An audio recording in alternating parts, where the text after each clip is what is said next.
Гоку, един от най-силните аниме герои и бащата на шоуна на аниметата, днес ще разкажа неговата история. Здравейте на всички, аз съм Бай Гоку и днес ще ви разкажа историята на моя любим аниме керактер. Гоку е извънземен, известен още като Саян. Той е роден на планета Веджита. Там всички са Саяни. А Саяните са бойна раса, която от древни времена е водила жесток и човешки начин на живот, където атакуват множество планети, за да натрупат богатство и блага. Саяните първоначално са били големи маймуни, които са придобили интелект и са приели човешка форма. Преди да продължим с клипа, оставете по един лайк и се абонирайте, за да подкрепите това, което правя. Гоку е бил спратен на Земята поради чувството на баща му, че ще стане нещо с планетата им. Точно и това става с нея. Фриза я унищожава поради страх от легендата за Супер Саян. Всички Саяни, освен няколко, оцеляват. Предупреждавам, във видеото има спойлери. След като Гоку вече е на Земята, там го намеря Сон Гохан, неговият дядо. На практика не е негов, ама да, но той се грижи за него. Първоначално Гоку е бил много див и неконтролируем. И след това пада в равен и си удря главата в камък и забравя за това. След това Сон Гохан започна да тренира Гоку, защото вижда потенциал в него. След няколко години дядо му умира и Гоку е принуден да се грижи сам за себе си.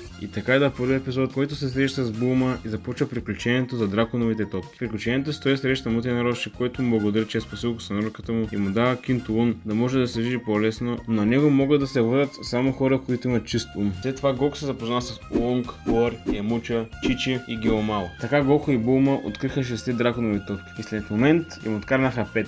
Защо 5?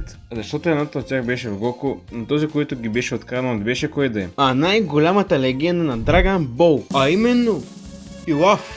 Не, той е Пилав, другия. Така видяхме в тази арка първия път, който извика Шенрон или Шенлонг. Не знам, вие как му викате? Напишете долу в коментарите. Видяхме Гоку как се превръща в маймуна и разрушава замъка на Пилав. След това Гоку става ученик на Мутен Роши. Там се запознава с Куририн и Лънч. Нищо, че те му я донесоха, за да започне да тренират с него. Те тренираха усърдно за Тенкайчи турнира, който показва кой е най-силният боец на Земята. След 8 месеца тренировки беше време за турнира. Гоку се класира за турнира, но за съжаление не го спечели. Заради Джаки Чун, учителя му Мутен Роши. Той нарочно не го остави да победи, защото ако го беше оставил, щеше да помисли, че е най-силният на Земята и след това нямаше да продължи да се развива. След турнира Гоку тръгва да търси драконата топка на дядо си. И там се среща с Ред Трибон, най-злата армия на Земята, която няма никаква човечност. След няколко генерала и няколко драконови топки, той намира топката на дядо си, но след него отива най-опасният наимен убиец, а именно Тао Пай Пай. Първият път, когато се би срещу него, Гоку почти умря, но топката на дядо му го спасе. Той искаше да се отмъщи за бащата на него приятел на име Упа и да го съживи с драконовите топки.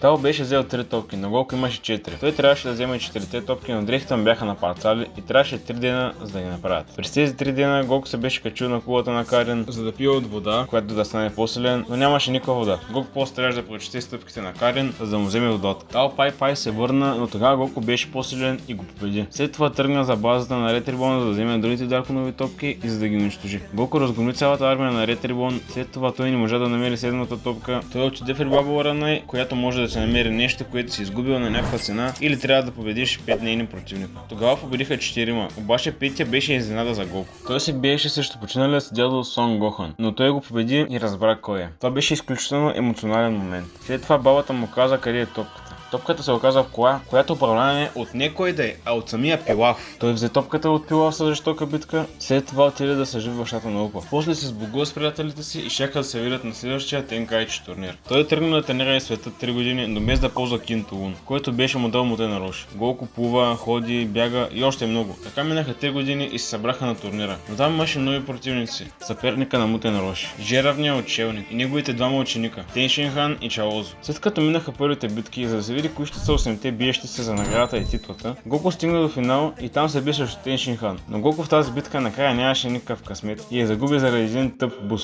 След което феновете отидаха и ги вдигнаха за поздравления, след което Гоку и Теншин Хан се стиснаха ръцете и станаха верчета. След което се пътиха към ресторанта. Тък му щяха да влизат, но Гоку се беше забравил Ньойбо и драконовата топка на дядо му. Куририн отиде да му ги вземе и тогава Гоку усети нещо и веднага отиде да провери какво става. Куририн беше убит от слугите на демона Пиколо Даймао. Гоку го проследи, но не можа да го победи. И познаете кой пак се появява в тази арка и е виновен за освобождането на Пиколо. Не кой да е, а Пилав. След като Гоку беше пребит до безсъзнание, той стана и намери риба и я изяде. И така Гоку се запозна с Яджиробе, заради една риба. Той първоначално си мисли, че той е една от пешките на Пиколо и се сби с него, но накрая разбра, че не е този, който търси, и точно тогава дойде една от пешките на демона. Яджиробе го уби и изяде, след което Гоку тръгна да го преследва, защото драконовата топка беше в него, а Теншихан, Роши и Чалозо ги събираха, но Пиколо вече имаше две топки. След което Гоку и Яджиробе я спряха и там дойде Пиколо за тяхната драконова топка. И така Гоку и Пиколо се сбиха и Гоку загуби. Почти умря от тази битка, след което Пиколо се сбъдна желанието за вечна младост, но за жалост Мутен, Роши и Чалозо умряха, а и Пиколо уби и Шенрон, за да не може никой повече да го използва. След като Гоку беше победен и почти мъртъв, и Яджиробе го заведе при Карен, за да го тренира, но Карен не можеше да го тренира, защото Гоку беше по-силен от него, но той го изпрати да пие от магическата вода. В пътя се открива пречки, но накрая я изпива и отива да се бие с Пиколо. Битката беше много напрегната, но Гоку накрая побеждава. Но Пиколо изплюва едно яйце и това е неговото дете, което ще отмъсти за него. Така Гоку спаси света и след това отиде при Карен и той му каза да отиде горе при Ками. Но за да го види, трябва да победи един от най-underrated героите от анимето, Мистер Поп.